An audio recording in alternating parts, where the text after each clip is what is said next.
Hey everyone, this is David. Welcome back behind the velvet rope. Let's just get right into it today because we are joined by the one, the only Dog, the bounty hunter. Yay, thank you, David. That's Thank, very nice to have me on your show, David. Thank you. thank you for being here. How are you? Welcome. What is going Oh, on? I mean, fresh off this little thing called The Masked Singer. little thing, what do they call lizards, alligators? Or no. Well, it was huge. It was great. It was unbelievable. I had one of the greatest times I've ever had. Have you gotten any sleep? Has it the whole experience set in yet? I mean, it's like a whirlwind, right? Well, yes, I did get some sleep last night, a little bit. And of course, today, with all the internet, we're seeing how I did, right? And it's a faith building deal and no one's talking bad. Everybody's, you did good. They're lying and saying I sang good for me. But yeah, it's quite a ride. How did you first get involved? Like, did you actually, when people think of Dog the Bounty Hunter, they don't think of you sitting home watching, The Masked Singer every week. Like, did you watch this show before you were involved? David, yes, I do that, right? I do watch shows because I get ideas for my show, right? And so I was watching it and I thought, wow, I could, this would be fun. And then I think a couple times through the series, we're on 7 now, that they've guessed it was me. So that's like, a red flag in front of a bull, right? And so we started negotiating. And of course, I thought, yeah, I could do this. And then David, I woke up. Okay, you're going to go in there and sing. Okay, who's going to pantomime? Nobody. Well, do you have humming in the background? No. Well, what? You may hear music, you may not. Here's the microphone. The mouth is underneath the neck. And they like shove you on the plank and go, doggy, go. And I'm like, what? And then the costumes, I have one of the lightest. Mine weighed 230 pounds. So you walk around like Frankenstein, right? But you got to groove with Frankie, right? So it is what incredible. The best part was when the mask came off and it was over. It's stressful. And I imagine, because it was such a tall costume, like you're not, you're tall, but you're not that tall. So I imagine, you can't even really see, right? No, David, not just me, okay? The men in black lead the contestants in and out by hand. Yeah. I think they make it like that. They don't want you to see. No, you can't see, brother.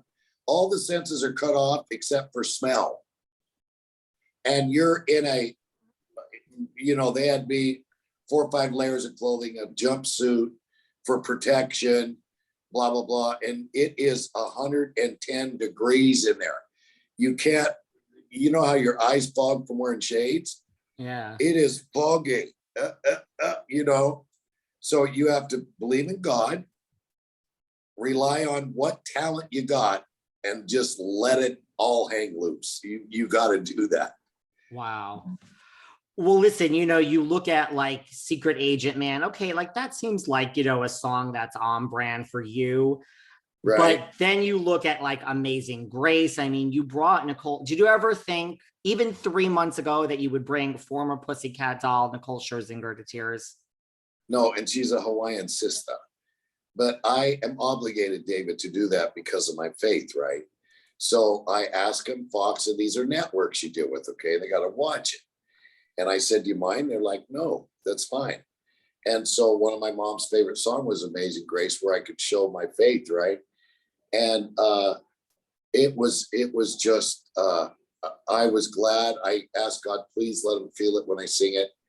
And I was like, David, I'm like, when I start walking out there, when I knew it was finally happening, how did I make it that far, brother? Christy Brinkley, come on, get out of here, dog. How in the world? What was the plan? The plan was done. So from when I started walking out there, I don't levitate, I'm not a nut, right? But I immediately went into the spirit world and I wanted to say to my mom, Mother, behold thy son. I was just like, oh, and my Francie was encouraging me, go, show dog, go. I was just, my staff was one of the greatest staffs in the country. I've been in a lot of shows, brother. And the staff was like, my team was like incredible. Go, dog. They got to help you up to stand up. They're like, go, right? You need anything, go. We know you could do it, you know. Well, in the 2 rehearsals I did, they didn't think I could do it. And then I boxed as a kid. And when the bell rang, it's real and it's live and you look out there and you can't really see, but you know the audience is live and screaming.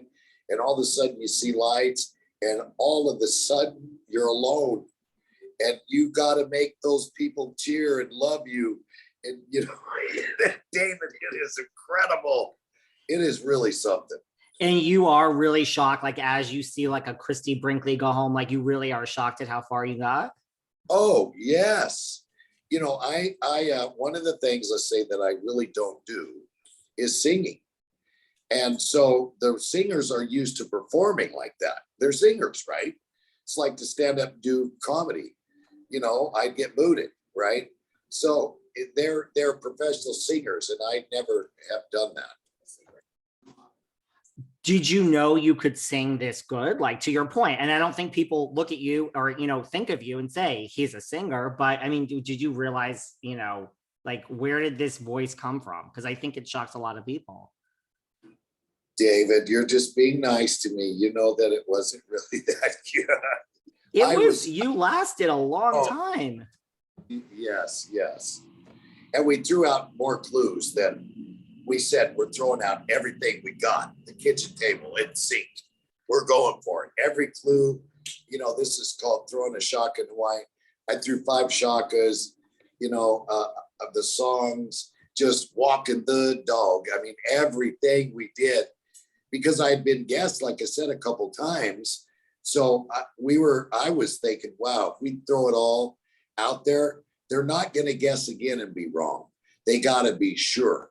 And it wasn't me. It was the team at Fox. There's a whole team of guys and gals. And of course, all of them are younger than me, your age. And they're all geniuses in their field, right? And again, the most thing about it was the encouragement. And, you know, I fell down, David. I don't know if you saw that. Yes.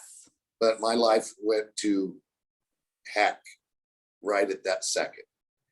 And I got up, and the first thing, my Francie came running in and jumped on me, their legs around my waist. It's like, oh, baby, you got right up. All the Fox people were like, dog, you went down, but you got up just like you have in your life. And I'm like, whoa. So it wasn't, you know, a baddie, such a bad thing happened right then because of the encouragement I got from the team I had. I mean, how scary, like, again, like, right, like your day job, being a bounty hunter, that's the real deal. Like, is it scary when you fall? Or, I mean, like, what goes through your mind, like, considering you can't see? Oh, brother. So you're put in a little trailer. You're like a snitch for the FBI against a murderer. In the court, then out of the court, you're covered up. We have helmets on, we have masks all the way to the hotel room. You have no idea what is going on, who anybody is. So, yeah, it is a very secret show. Yeah, you know, you look at reality TV today, so much gets leaked, but it will never happen on this show. Like they really just